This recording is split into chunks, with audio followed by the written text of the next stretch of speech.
네, 안녕하십니까. 정인태 신지식인 TV입니다. 저는 국립한국복지대학교 특임교수를 역임한 정인태입니다. 네, 국민주권 100여 가지 핵심 정책을 제가 설명을 드리고 있습니다. 네, 재외국민부에 대해서 말씀을 드렸고요. 우리가 재외국민 750만이 됩니다. 그래서 이분들에 대한 우리가 중심된 그러한 정책들을 실현하고 우리가 같이 뭔가 함께 우리 대한민국을 발전시켜 나갈 수 있는 그러한 다양한 일들을 함께 할 수가 있어요.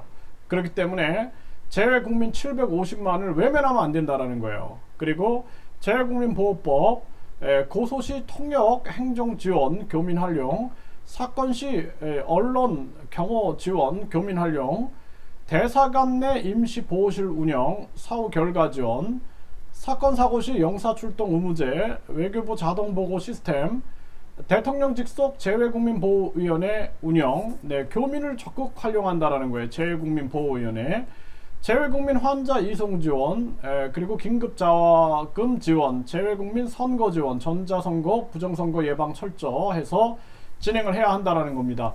이 재외국민들, 우리가 750만이 재외국민이고 252만 외국인이 있는데, 이제 우리가 글로벌 이러한 국익 정책들을 실현을 해서 재외국민들 750만의 재외국민들이 한국인으로서의 자부심을 느끼게 해야 한다라는 거예요. 이게 굉장히 중요한 법률이다 저는 보고 있고요. 제가 해외 생활하면서 절실히 느꼈던 것을 정리했던 것입니다. 그리고 교육 해외 진출 및 외국인 유학생, 유치원 부모와 초중고 대, 그리고 대학원, 직업전문학교, 평생교육원, 학원, 유치지원 관한 법률 제정해서 우리나라 교육을 해외 진출시키고 외국인 유학생을 유치할 수 있게끔 해주는 거예요. 그리고 외국인 유학생 유치지원본부를 신설해서 사이버대학교 외국인 유학생 유치 지원을 해서 한국 방문 비자를 발급한다. 그래서 이거 굉장히 중요한, 이제 앞으로 저출산 고령화 문제, 그래서 우리나라의 교육을 해외 진출하고 세계화 시켜 나가는데 굉장히 중요한 정책이 될 겁니다. 이 정책. 그 다음에 외국인 인력 유치 지원 관한 법률 제정. 그래서 계절 근로자, 숙련 근로자, 비숙련 근로자, 간병인, 외국인 인력 유치 지원 본부를 신설하고 유학생 E9 비자 발급. 그러니까 이게 유학생들이 우리나라의 부족 직업군에서 일할 수 있게끔 하는 거예요. E9 비자라는 것은 농업이라든지 제조업 이런 어떻게 보면 3D 업종인데 여기서도 일할 수 있게끔 해주는 거예요. 네, 이걸 제한할 이유가 없습니다. 그리고 E9 비자 유학, 이 사람들이 유학 비자나 직업교육 비자로 전환할 수 있게끔 해줘야 돼요. 지금은 전환하기 위해서는 자기 나라로 들어가서 다시 비자를 받게끔 하고 있는데 이게 무슨 비자 장사를 하는 건지 저는 이해할 수가 없어요. 그러니까 정책을 마치 자기들의 어떤 비자 사업을 유용하게 하기 위해서 만든 정책들이 있다면 우리가 빨리 이것은 개선을 해야 한다는 것입니다. 이거 법무부에 계속 얘기해도 이 사람들 듣지 않아요. 예, 왜냐하면 자기들이 나가서 또 행정사라든지 각종 비자 관련 사업을 할 때 이것이 하나의 사업 아이템이 되거든요. 그래서 이러한 것들을 우리가 개혁을 해야 되고, 그리고 간병인 80%가 중국인인데 이거 다변화해야 한다라는 것입니다. 그래서 외국인 인력 유치 지원에 관한 법률을 제정해서 외국인 인력을 유치 지원할 수 있는 이러한 시스템을 만드는 것이 굉장히 중요하다, 이렇게 말씀을 드릴 수가 있겠어요. 그리고 의료 해외 진출 및 외국인 환자 유치 지원 관한 법률을 강화해서 외국인 환자 유치 지원 본부를 신설한다는 거예요. 그 의료가 해외 진출, 그리고 외국인 환자를 유치해서 우리 의료를 세계화 시키는 거죠.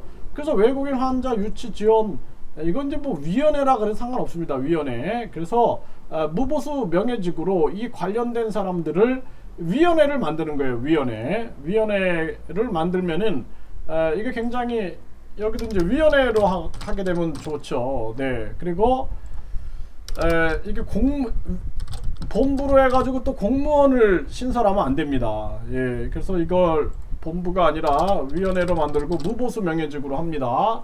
그래서 관련자들이 위원회로 들어가는 거예요. 이게 또 본부라 해가지고 공무원으로 만들어가지고 공무원 수 늘릴까봐 겁나네요. 네.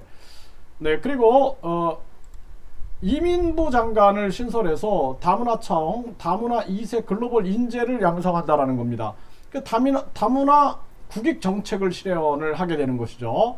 그 여성가족부 보건복지부는 국민권익부로 바꾸고 글로벌 의료부 해서 국제질병관리본부를 신설해서 우리가 국제질병관리를 할 수 있게끔, 그러니까 진짜 이 의료 세계화를 우리가 주도할 수 있는 이러한 시스템을 만들어야 된다는 겁니다. 그리고 상속세, 증여세 폐지, 보유세, 재산세, 종합부동산세를 폐지합니다. 이거 다 세금 내고 자신이 만든 재산인데 거기다가 또 이중과세, 삼중과세 이렇게 할 이유가 없는 거예요. 이거 국민들이 저항을 해야 됩니다. 그 다음에 최저임금제, 시군구에 위임해서 유턴 기업을 지원하고 글로벌 기업 유치, 글로벌 인력 유치, 내수 경제를 극대화해야 한다는 거예요. 그렇지 않으면은 이제 앞으로 지방은 소멸 단계로 갑니다. 그렇기 때문에 최저임금이 예를 들어 시골에서 농촌에서 밭에서 일할 사람이 없는데 최저임금 이렇게 올라가면은요 농촌 다 망해요. 네, 그렇기 때문에 시군구에 위임해야 된다는 거예요. 시군구에. 결국에는요 대기업은 최저임금 신경도 안 써요. 결국에는 최저임금 신경 쓰는 사람들이 누굽니까? 중소상인들이에요. 그러니까 중소상인들 취약 계층들끼리 그냥 계속 어렵게 만드는 거예요. 지금 이 제도가, 이게 소주성이라는 제도가 정신 나간 사람들이 만든 정책이다. 저는 그렇게 봅니다. 네. 그래서 그 다음에 영어 공용화 정책. 그래서 한국의 문화예술 지식을 세계화시키고 한글, 한국어, 태권도, 장인 태권도, 재활 태권도, 한국 재활 프로그램, 한국 음식, 한국 문화예술, 태견, 국악, 트롯, 민요, 춤, 교육, 사상, 정책 등을 세계화시켜 나가는 거예요. 그래서 글로벌 문화예술 지식부가 되는 거죠. 글로벌 문화예술 지식부가 되는 겁니다. 그래서 한국어 능력 시험, 다양한 기간 자격증 인정, 영어처럼 매달 2회 시험을 하는 거예요. 우리나라는 한국어 능력 시험을 보려고 하는 사람이 많아요, 동남아에. 그럼에도 한국어 능력 시험을 실시하지 않는 게 이상한 거죠. 그래서 공무원들한테 맡기면 안 돼요. 공무원들은 시간 가면 월급 나오니까. 그래서 다변화시켜야 됩니다. 한국어 능력 시험을 우리가 영어 시험들 보면 뭐 토익, 토플, 뭐 IELTS 다양하잖아요. 다양하게 만들어야 돼요. 그리고 이게 민간은 낮고 공무원은 높고 이런 이상한 계급 의식을 없애버려야 됩니다. 그래서 투명하고 객관적인 그러한 단체들이 할 수 있게끔 해주고요. 그래서 영어 공용화를 해서 우리가 앞으로는 한국어를 세계화시키면서 영어를 공용화하는 거예요.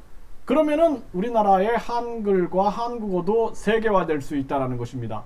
그리고 영어 교육비가 많이 안 들죠. 영어 교용화를 시켜놓으면. 제가 외국어를 굉장히 많이 공부를 해봤습니다. 네, 그 외국어를 많이 공부를 해보니까 제가 이제 뭐 영어라든지 베트남어라든지 뭐 라오스어라든지 미얀마어라든지 뭐 러시아어, 몽골어, 프랑스어 뭐 이런 다양한 언어들을 제가 공부를 해봤어요. 아랍어도 공부를 해보니까 안 쓰면 다 까먹어요. 노출돼야 됩니다.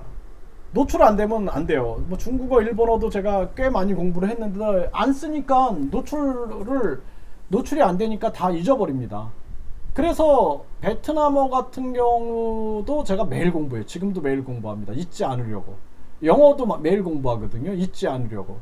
그렇기 때문에 영어를 안 쓰면은 영어 교육은 사기인 거예요. 사실상 대한민국에서 영어 사용하지 않는데 계속 영어 뭐 사업을 확장한다? 어떻게 보면 사기인 거예요. 그거는. 왜냐하면은 안 쓰면 다 잊어버린다니까요. 그런데 우리나라 사람이 미국에 가서 생활하면은 영어 잘하죠. 영어 뭐 문법은 못해도 말하는 거 되게 잘하시는 분들 많이 보잖아요. 그 왜 그러냐면은 언어는 노출돼야 돼요. 우리가 한국어 학원 다녀서 한국어를 한 게 아니라 한국어에 노출되면 한국어 하는 겁니다. 네, 그렇기 때문에 영어 공용화 정책을 우리가 시행을 하면서 한국어를 세계화시키는 정책을 같이 해야 된다는 거예요. 그 다음에 우리가 발달장애, 사이코패스, 소시오패스, 나르시시스트 예방법, 조기 발달 심리 검사 제도, 조기 발달 심리 재활 제도를 직접 지원한다라는 겁니다. 이거 우리나라에 이 사이코패스들이 종교를 만들고 정치를 하고 각종 사업을 하면서 우리나라가 정말 힘들어져요. 이렇게 되면은 국민들이 너무 피곤해져요. 그래서 이 사이코패스, 발달장애, 소시오패스, 나르시스트 예방법을 시행을 해가지고 조기 발견해서 조기 재활할 수 있는 시스템을 하는 겁니다. 발달장애인들은 이런 소시오패스들하고는 다르죠. 이게 발달장애인들은 우리가 조기 발견해서 조기 재활하는 것이 최고의 복지다라는 거예요. 그리고 자유시장 경제 지역특별법 해서 농업과학단지, 임업과학단지, 어업과학단지, 축산업과학단지를 통하여 스마트 초연결로 우리가 모든 것을 진행해서 우리가 이런 농업, 임업, 어업, 축산업 등을 세계적으로 주도해 나갈 수 있게끔 우리가 전개하고, 여기서 나온 생산품들은 우리가 국가가 운영하는 유통몰에 올려가지고 이 국민권익금을 생산할 수 있게끔 하면 좋겠다, 이렇게 제가 정책을 내세우고 있습니다. 그리고 우수 민간 자격증 세계화, 태권도가 민간 자격인데 세계화 됐죠. 문화예술 신지식 민간 자격 등을 세계화 시키는 거예요. 그래서 매년 우수 민간 자격 대상을 시상하게 되는 겁니다. 이런 창의적인 일을 하지 않고, 이게 다 보면은 민간에서 민간 자격을, 훌륭한 자격을 만들면은 국가가 다 뺏어가요. 나중에는 정치인들하고 짜고 그런 특정 이익 단체들이 법정 단체로 들어가서 뺏어가 버리는 거예요. 이게 말도 안 되는 겁니다. 마치 중소기업이 뭐 개발하면 대기업이 뺏어가는 것처럼 이런 식이 되고 있는 거예요. 근데 태권도는 권력화되어 있기 때문에 그거 못했죠. 태권도는 국가 자격이 아니라 민간 자격입니다. 그래서 그 태권도에 대한 비리도 굉장히 많아요. 그런 것들도 우리가 개혁을 해야 되고, 그리고 태권도 같은 경우는 태권도가 세계화된 것처럼 민간 자격을 개발해서 세계화할 수 있게끔 해야 돼요. 이거는 우리의 지식 사업이 되는 거고, 여기서 만들어낸 많은 수익금을 우리가 국민 권익금으로 국민에게 돌려줄 수 있는 중요한 지식 사업이 될 수가 있는 것입니다. 그리고 글로벌 사이버 가상 국가를 통한 UN, 유럽연합 같은 코리아 세계 국가연합을 실현해서 사이버 무역, 교육, 문화예술 학위 자격증들을 수출하고 교류할 수 있게끔 한다는 거예요. 그래서 제가 코리아 세계 국가연합, 이거 굉장히 중요한 제도로 말씀을 드리고 있는 것입니다. 네, 정당 가입 연령 폐지, 독일, 프랑스, 영국 등 유럽 국가들처럼 정당 가입 연령을 법으로 제한하지 않고 정당 자율로 한다라는 거예요. 네, 그래서 이 제도를 실현을 해야 한다, 이렇게 말씀을 드리고요. 또 선거권은 16세 이상으로, 네, 오스트리아, 브라질, 아르헨티나, 에콰도르, 쿠바, 니카라는 16세고요. 인도네시아 동티모르, 수단, 남수단, 북한은 17세입니다. 그러니까 16세로 하면 되는 거예요. 국회의원 출마 연령은 18세, 캐나다, 호주, 독일, 오스트리아는 18세입니다. 18세, 19세 시행 중이고요. 대통령 출마 18세 이상으로 프랑스가 시행 중에 있습니다. 국민감사위원회, 부정부패 완전 척결한다라는 거죠. 그래서 국민감사위원회로 가야 한다.